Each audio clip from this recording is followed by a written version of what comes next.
दवाई दुकान भ गेलै जेमे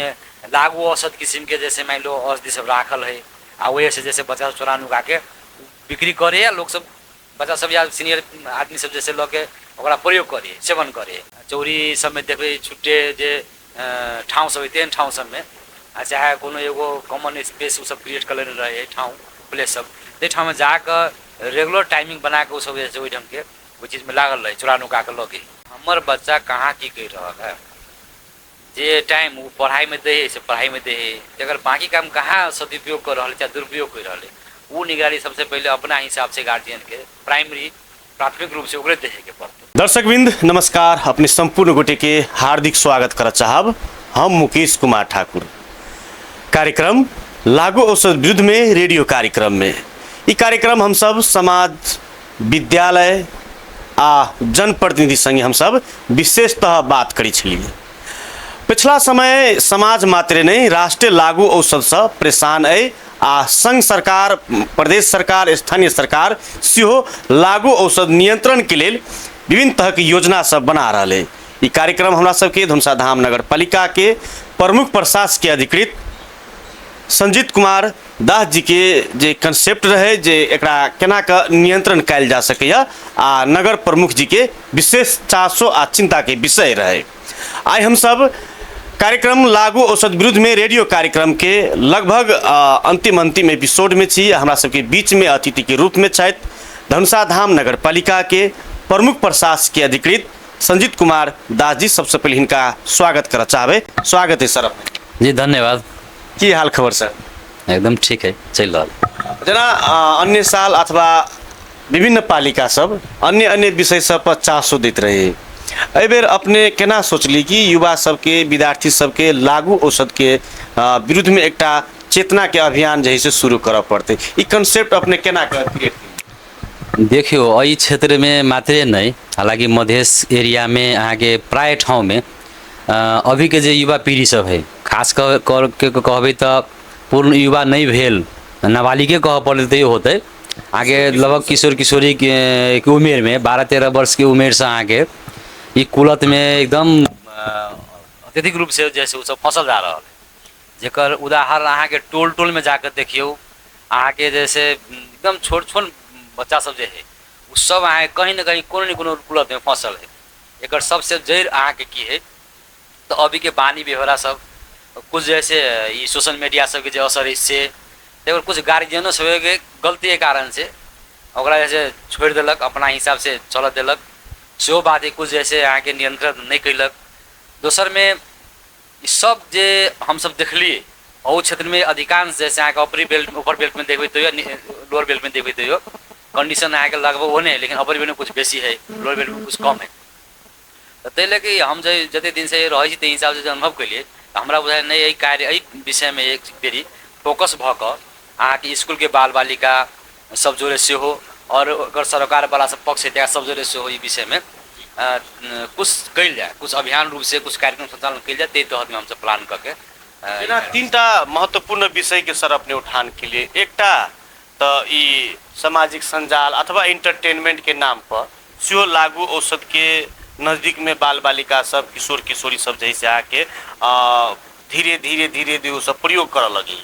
दोसर अभिभावक के जे केयर जे हिसाब से कर चाहिए वो अपन जिम्मेवारी बोध नहीं कर छोड़ दे जो के कारण से जैसे निगरानी जगड़ा कही बच्चा पर निगरानी। तो ये इंटरटेनमेंट आ सामाजिक संजाल से बाल बालिका के दूर रखना अखन के समय में अभिभावक के लिए राज्य के लिए बहुत बड़का चुनौती है। एहि में अपने के विचार में केना का जैसे सामाजिक संजाल से कुलत से बाल बालिका के बचाल जा सके? अब सोशल मीडिया से अहाँ केना मान लो बच्चा के बचबे वो तो अपन जैसे एगो प्रैक्टिस में लाबे पड़ते। जना बहुत सोशल मीडिया अभी जैसे अहाँ के ओकरा गार्जियन जो है पेरेंटल कंट्रोल कह के ऐप सब में वो सेटिंग सब कल गए है। तो वो सब हम अहाँ प्रयोग करके जना हमारे बच्चा टिकटॉक चलबे तो ओकर टिकटॉक अहाँ अपना टिकटॉक में वह अपना हिसाब से ओकरा कंट्रोल कर सके छी, देख रहे लिंक कर सके। हाँ वो है वही एपो में सेटिंग है वो हम अहाँ चाहबे तो कर सके छी। अगर बिके तो हम नहीं, लेकिन जे हमारा माल में से कह लिए तो वो सब जैसे अहाँ के फीचर्स रखले फीचर्स में हम अहाँ कर सके छी। ओकरा बच्चा हमारे कथी कंटेंट पोस्ट कर रहा है, कथी कौन किस्म के जैसे कंटेंट देख रहा है, जे बेसी ओकर इंटरेस्ट के विषय कथी है से हम सब वैसे पता कर सकै छी। तो ओहनो विषय सब में निगरानी करना जरूरी है। रह गए एगो एज लिमिट क्रिएट होइके चाही, एहिमे राज्य के समग्र रूप में सोचे पड़ते जे कौन कौन सोशल मीडिया कौन कौन एज के बच्चा या वयस्क देख सके, ओकर एगो कहीं ना कहीं मैकेनिज्म, कंट्रोल मैकेनिज्म सरकार के लाभ पड़ते, नहीं तो ये जैसे अवस्था भयावह भ रहा है। मतलब अपन बाल बालिका कथी देख रहल है, आकरा कथी देखक चाही, ओकर एप्स मार्फत से निगरानी हम अभिभावक मतलब कर सके। हमरा सबके जेना बुझाइए, हमहूँ सब अपना घर में रखने छी तो हमहूँ सब जैसे कंट्रोल करे छी, देखे छी। हालांकि छोट बच्चा के नहीं दिए के चाही, हमहूँ सब ओते यूज नहीं कर दे, लेकिन फिर भी अभी तो मान लो जे माहौल है दुनिया में, हमरा आगे समाज में जगह होरबाजी है, तो वैसे वंचित तो नहीं रह सके पूर्ण रूप में, लेकिन कुछ नहीं कुछ कंट्रोल करना जरूरी है। और सबसे बड़का संगत के विषय है। देखियो अहाँ के बच्चा कत है, कौन संगत में है, कौन लोकालिटी में है, वो कनिका ध्यान देना गार्जियन के जरूरी है। वो चलते कुछ बात सब अहाँ के विषय से भ रहा है। सोशल जैसे अवेयरनेस के बात सब, जेना सामाजिक संस्था के बात सब से विभिन्न किस्म के करे के चाहिए, जिसमें कहीं ना कहीं जैसे कमी कमजोरी है, अब शुरुआत हो से भेल है, समाजों से हो, हम सबके हिसाब से कुछ न कुछ बात हो, वही में चर्चा चलो। सुरक्षा निकाय सबके जो सम्मिलित करके ओकरा केना जैसे मान लो सुरक्षा के हिसाब दृष्टिकोण से जैसे मान लो व्यवस्थित केना करे पड़ते, ताहि पर अभी के जोर दिए पड़ते हम जेना हमरा बुझाइए, ओहि के व्यवस्थित करे के लायक। जेना हम सब धनुषा धाम नगर पालिका के नगर प्रमुख जी सेहो जैसे विषय पर चिंता व्यक्त केने रहे। हम सब विभिन्न विद्यालय में गेली, धनुषा धाम नगर पालिका भीतर में रहल सामुदायिक विद्यालय और संस्थागत विद्यालय में, निजी विद्यालय सब में किस संचालक सबके कड़ा निगरानी के कारण प्रयोगकर्ता के संख्या बड़ कम विद्यार्थी के। सामुदायिक विद्यालय में जे गेली सर हम सब, तो सामुदायिक विद्यालय में बड़ा डर लागदो और चिंता लागदो अवस्था देखलिए। एकर कारण जबकि वो ये विद्यालय व्यवस्थापन समिति है सर, वो ये स्थानीय स्तर में जनप्रतिनिधि सर निगरानी करे वाला, वो ये विद्यालय में शिक्षक सब है, तथापि प्रयोग करे वाला विद्यार्थी सब अहाँ के संख्या बहुत डर लागदो है। एहि पर नियंत्रण कल जा सके कि नहीं कल जा सके, कल जा सके तो पालिका अभिभावक तो अथवा निगरानी के फेज के केना के जैसे आगामी दिन में एकरा आगाड़ी बढ़े। देखो अहि पर सबके चिंता के विषय है, चांसो के विषय है। खास करके मान लो जे गार्जियन सबसे बड़का रोल तो अभिभावक के है। हमार बच्चा है, अच्छा अहाँ के बच्चा है, तो खास करके अहाँ के रोल गार्जियन के, हमार बच्चा कहाँ की कर रहा है,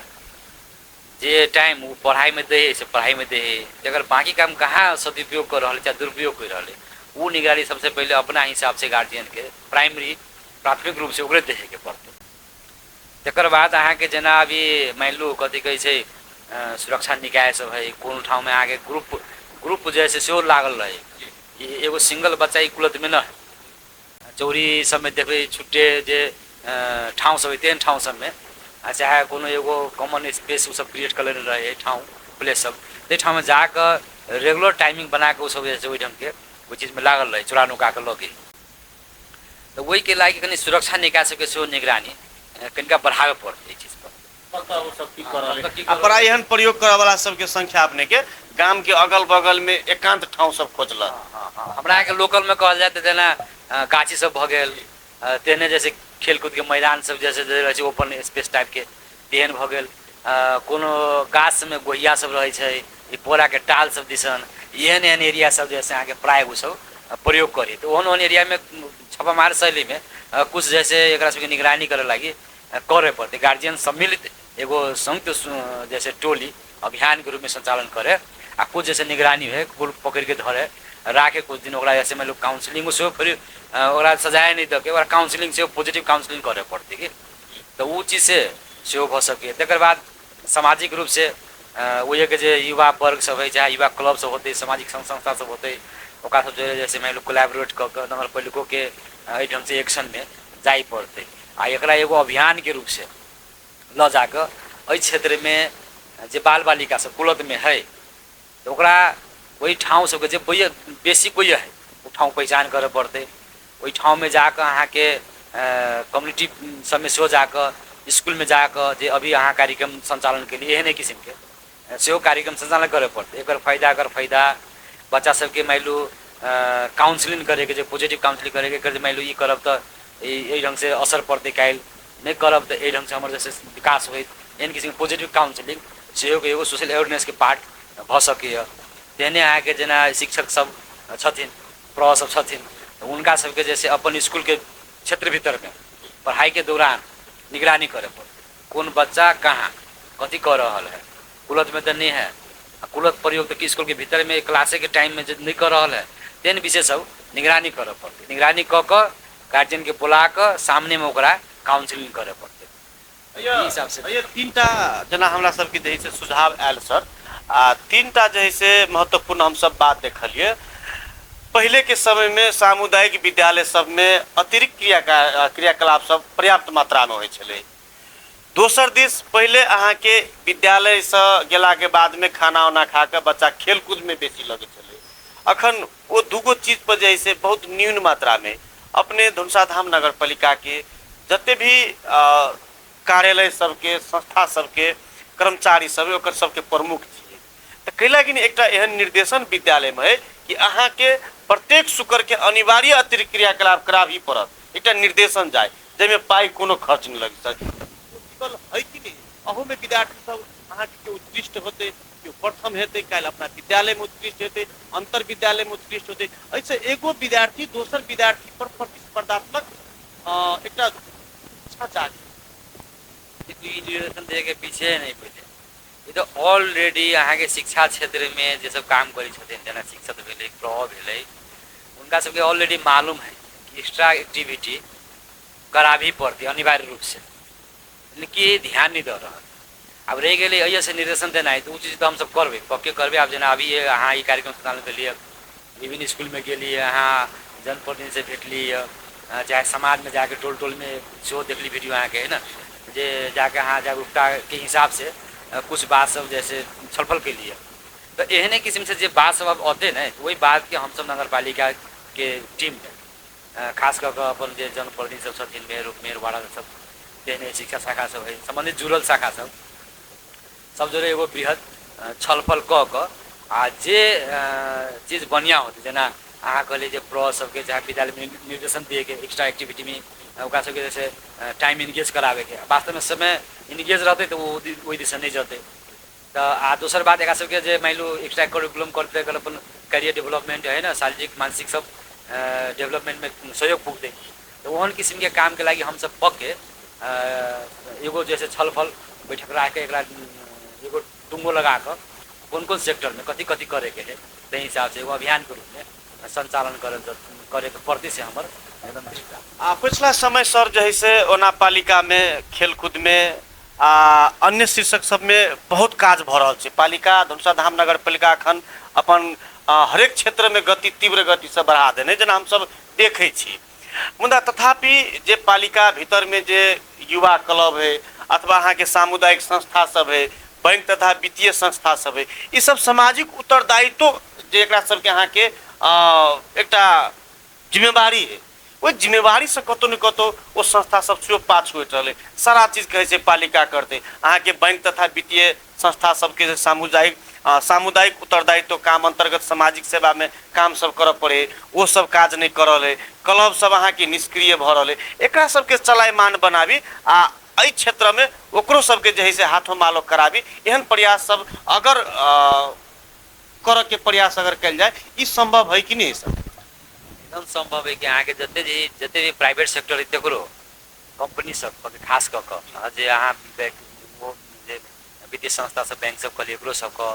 तकर बाद जे कंपनी सब है ओकरो सबके, संस्थागत जे विद्यालय सब ओकरो सबके, आ मान लो सरकारी संयंत्र है ओकरो सबके, कहीं ना कहीं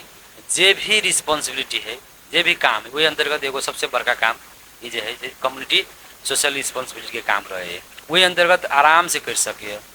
अब कोनो संस्था नहीं करत होते या हेल्थ चेक करे है या दोसर सेक्टर में चीज़ के लगानी कर रहा है, लेकिन प्रायोरिटी ये चीज़ के दिए के चाहिए। हमू सब नहीं होते एक बेरी स्टेक होल्डर मीटिंग अभी अखाड़ में तो मान लो संभव नहीं है, साउन भादो दिशा हम सब स्टेक होल्डर मीटिंग रखबे, रखला के बाद में आके सबके छलफल के हिसाब से अपन अपन जे बड़का बड़का संस्था सब है, बैंक सब है या कोनो कंपनी के जैसे फ्रेंचाइजी सब होते, तो वहन सबके हम सब रिक्वेस्टो करबे, कहबो करबे, निर्देशो देवे कि भाई अहाँ सबसे हो एहि सेक्टर में लगियो, कुछ लगानी करियो, जगह जगह पर कैंपिंग करू, सेंसिटाइजेशन के काम करू। तकर बाद कुछ न कुछ कम्युनिटी में जाके अपन जैसे एहि सेक्टर सब में जेना ई लागू औषध है जा आरो विषय भ सके, तो उ सब विषय में अहाँ कुछ न कुछ लगानी करू। जे सेक्टर से अहाँ फायदा लग रहा है तो लगानी करे पड़त, सरकारी नियम है। तो ओहि ढंग से हम सब कुछ पहल करबै और ओकरा सबके अपनो करे चाही। खास करके अहूँ सब एक बेरी बैंक तथा वित्तीय संस्था में जे जाइ छी तो ओकरा सबके क्वेश्चन करू कि CSR के अंतर्गत जे अहाँ सबके पड़ैए से काम सब अहाँ सब कथी कथी करै छी। अगर करै छियै तो अहू सेक्टर जे लागू औषध के विषय सब जे भयावह भ रहल है, बाल बच्चा सब जे ओहिमे पूर्ण रूप से लागल रहल, भविष्य खराब भ रहल है, तो ओहि सबमे अहूँ सब एहि चीज में इन्वेस्ट करियो, लगानी करियो। अब नगर पालिका के जहाँ तक बात है की हुए कोनो चीज में तो नगर पालिका नहीं करी छै देखा दे। अब की संभव नहीं एते मतलब क्षेत्र ये काम करे वाला, मान लो पूर्वाधार से लऽ कऽ शिक्षा, स्वास्थ्य, कृषि, पशु, सामाजिक विकास, एहि सब में प्रशासन, मान लो सेवा प्रवाह के लगाई के जते भी विषय सब है सब में लगानी कर रहा है। तथापि वहू विषय में लगानी कर रहा है। जना अभी हम सब वहीं सबके मार्फत से कुछ बात सब समुदाय में पहुँचे लिए, यो पहले के मान लो सहयोग रह गए। एहन किस्म के आरो काम सब कथी कथी भ सके वहूँ से सुझाव दियो और जनता से अतै तो वही पर हम सब निगरानी कऽ कऽ आ ओकरा सफल कऽ कऽ ओकरा बजट में राखि कऽ लागू करे के प्रयास करू। जी एगो होइ छै अहाँके जे एगो बच्चा के जन्म दे माय आ बाबू ओ सारा चीज निछावर करऽ चाहे तकर बाद अगर अपन बच्चा जे है से कुलत में फंस जाए, सुधार केंद्र में राखऽ पड़े तखन के पीड़ा। दोसर स्थानीय सरकार अथवा धनुषा धाम नगर पालिका एतेक काज करतो बावजूद अगर देश के भविष्य ट्रैक से बाहर जा रहा है, कुलत में जा रहा है, ये बहुत चिंता के विषय है। अब आगामी दिन में एकरा नियंत्रण के लेल एहि के विरुद्ध में जनचेतना सचेतना प्रवाह करऽ के लेल केहन योजना कार्य योजना सब बनावे के जैसे अपने सब तैयारी कर रहा है। देखियो जते सुझाव अहाँ से जे होते ने अभी तो ऑन द रिकॉर्ड जे अबै से भ गेल। अब ऑफ द रिकॉर्ड रिपोर्ट जे होती ते हिसाब से हम सब ओकरा प्लान में ल जेबै। दोसर बात हमरा सबके एगो मीटिंगो भेल छलै कार्यपालिका मीटिंग, वहू में विस्तृत रूप से जे नीति तथा कार्यक्रम संबंधी हम सब बैठल छलिए बैठक, ओहि में विस्तृत रूप से छलफल भेल। लागू औषध के विषय में सेहो ठोस कार्यक्रम लायल है। तो अभी नीति तथा कार्यक्रम आयल है बजट आवे के प्रक्रिया में, तो रही गई जे हम सब सेहो वही चीज के ठोस रूप से एगो योजना ला कर इम्प्लीमेंट करी से प्लान कैले छी। एहिमे विविध कार्यक्रम भ सके, विविध काम से भ सके, क्रियाकलाप भ सके। जेना एगो वहीं सबके माध्यम से ई भ गेलै स्कूल सब में हम सब जैसे जाकर अपनो जाकर या जनप्रतिनिधि के लऽ जाकर जैसे एगो वर्कशॉप टाइप का ओकरा सबके मान लो मोटिवेटेड केना होइत एहि प्रति छुटतै केना, ओकर विज्ञ सब लऽ जाकर मनोवैज्ञानिक परामर्शदाता कहै छै ओकरा सबके लऽ जाकर अहाँके कार्यक्रम सब करे के प्लान कैले छियै। तेने कुछ पहले हम सब सुरक्षा निकाय सबके इन्वॉल्व करा कर सेहो काम कैले रहिए। सशस्त्र के एगो इंस्पेक्टर सब आयल रहे लगभग 2 वर्ष पहले के बात कही थी। तो वहू टाइम में आके वो इंस्पेक्टर साहब स्कूल में जाकर लागू औषध के विषय में अभियान चलेने रहे। वो बहुत मतलब मिनिमम कॉस्ट में वो अपने लगानी कह कुछ जैसे हम सब पेम्पलेट में लगानी कर देने रही, बाकी वो अपने कहने रहे। तो एहन किस्म का बिना बजेटो के काम भ सके। अहाँ के बजेटे चाहिए सो बात नहीं, खाली सोच हो पड़ले आइमे लाग पड़ले ई भ गेलै। तकर बाद अहाँ के जे बच्चा सबके वास्तव में एकदम समस्या में तो सबके लाभ सुधार केंद्र के व्यवस्था के विषय में सोचे पड़ते भयावह स्थिति है, वो चीज में लगानी करे पड़ले। तेने एहि लागू औषध के खेल में लागल जे एक्टर सब है, हिडन एक्टर सब जे कहै छै ओकरो सबके पहचान करऽ पड़ते। कहीं न कहीं सुरक्षा निकाय के वहू पर ध्यान दिए पड़ते। ओकरो सबके केना पहचान होते से सुरक्षा निकाय जो छलफल चलावे के विषय सब भऽ गेलै है ना। कहीं न कहीं सप्लाई तो होय है, वो चीज के जैसे निगरानी तो करे पड़ते। जे सप्लाई करी तकरा जैसे केना कानून दायरा में लायल जाए वो चीज के सेहो करनाइ जरूरी है। तकर बाद ये बिना दरता मान लो बिना दरता लागू औषध कभी तो खास करके मदिरा रक्सी पसल सब सेहो बहुत खुजल है। हाँ ओकरो नियंत्रण कराए जरूरी, व्यवसाय दरता कराए जानकारी करायब। वो भारत अथवा बिहार बॉर्डर वही पार जाकर प्रयोग कऽ के अबे घर अबैत अबैत अहाँके नहीं पुगैत कोनो न कोनो घटना दुर्घटना घटाइए के छोड़े। दोसर विषय जे अपने कहलिए 10 वर्ष 12 13 वर्ष 15 वर्ष के युवा सब अथवा विद्यार्थी सब ई सब अहाँ के गांव घर में जे क्लिनिक सब है दवाई दुकान सब है वही में हमरा सबके जे है से जानकारी भेटल ग कि वहू सब में से हम सब गोटी किन किन के खाए छिए। तो कैला के स्वास्थ्य शाखा अपना धनुषा धाम नगर पालिका के स्वास्थ्य शाखा है वो स्वास्थ्य शाखा एक चोटी जैसे अनुगमन के काम करे आ कौन दवाई वैध है कौन अवैध है कौन जैसे अहाँ के प्रयोग करब मिलते कौन नहीं करब मिलते ये निगरानी के क्षेत्र के दायरा सेहो किछु बढ़ावे के आवश्यकता हम सब महसूस के लिए कार्यक्रम में। देखियो बाजार अनुगमन के व्यवस्था है अहाँ के नगर उप प्रमुख के संयोजक में समिति जिसमें सब शाखा है तो उस समिति से कुछ काज करे है कुछ ठाव में जाइए करे लेकिन अहाँ के जे कंसर्न है जेना मान लो बिना दर्ता वाला फसल सब भ गए तकर बाद दवाई दुकान भ गए जेमे लागू औषध किस्म के जैसे मान लो औषधि सब राखल है आ वही से जैसे बच्चा सब चोरा नुका के बिक्री करे लोग सब बच्चा सब या सीनियर आदमी सब जैसे लऽ के ओकरा प्रयोग करे सेवन करे तो एहन किस्म के बात के निगरानी बढ़ावे पड़े एहि के लागि हमहूँ सब अब अपना नगर पालिका के भरी में जो बात है से डिस्कशन करके आगे बढ़े के प्रयास करबे। एहि के विषय में खासकर स्वास्थ्य शाखा से मात्र संभव नहीं कर्मचारी सीमित दायरा में रह सके आ स्थानीय सरकार फिर वो जनता से डायरेक्ट जुड़ल सरकार है आ कर्मचारी जाकर जो कोनो बात करते तो फिर समस्या बने तो एहिमे की होते जे भी चीज़ है जेना अनुगमन समिति जे है बाजार में तो जे जनप्रतिनिधि सब छथिन उनको साथ में लगा के जाए पड़ते वो जो जदि अहाँ के जनप्रतिनिधि तो बेसी प्रभाव पड़ते कर्मचारी साथ साथ में रहते जनप्रतिनिधि साथ साथ में रहते एगो ज्वाइंट जैसे मॉनिटरिंग होना चाहिए आते बाद हम सब नगरों प्रहरी के प्रयोग करते नगर प्रहरी हमारे सीमित मात्रा में है अब ओकरो बढ़ावे के विषय सब चर्चा भ रहा है विभिन्न बात सब है जेना बिना अहाँ कहबे कैली जे औषधि सबके फसल में मान लो जे बैन औषधि सब है वो सब राखि बेच रहा है ओकर निगरानी करे पड़ले तकर बाद मान लो वो ये जाते तो झंझट भ सकी है तो हमरा सबके साथ में प्रशासन तो चाहिए प्रथम तो प्राइमरी हमरा सबके अपन नगर प्रहरी चाहिए तकर बाद जैसे सेकेंडरी जे संघीय सरकार के जनपद है सशक्त है से सब चाहिए तो वो सब ज्वाइंट जैसे एगो टीम बना के करे पड़ते का तो वही में हमहूँ सब प्रतिबद्ध छी अभी छलफल सब चलबे छी करे पड़ते आगामी वर्ष से आहू वर्ष जे संभव है अभी सब करे पड़ता। हम सब कार्यक्रम के अंत दिश आबि रहल छी सर ई कार्यक्रम हम सब समुदाय में विद्यालय में वार्ड में जाकर हम सब जैसे बात लेबे के समस्या लेबे के आ बेसी से बेसी जनचेतना सचेतना फैलावे के काज के लिए ई कार्यक्रम बहुत गोटे श्रोता सब सुन रहा है आ बहुत गोटे दर्शक सब अहाँ के देखी अते तक लिए कि एगो एपिसोड एक दिन किस कारणवश रुक गए हमरा धमाधम जैसे फोन आयल उनका सबके बुझेले कि नियमित कार्यक्रम है वर्ष भर चलते ई कार्यक्रम अपने के कतेक प्रभावकारी बुझाइए। हमहूँ देखलिए वीडियो सब और जे यहाँ इंटरव्यू ले लिए कुछ आदमी हमरो सबके जैसे मान लो जानकारी करे लगे छ नया आयल छे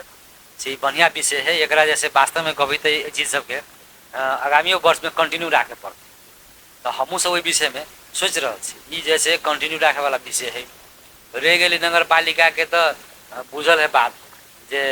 अहाँ के शीर्षक में बजट है तो खर्च कर सकते नहीं है तो नहीं कर सकते लेकिन फिर भी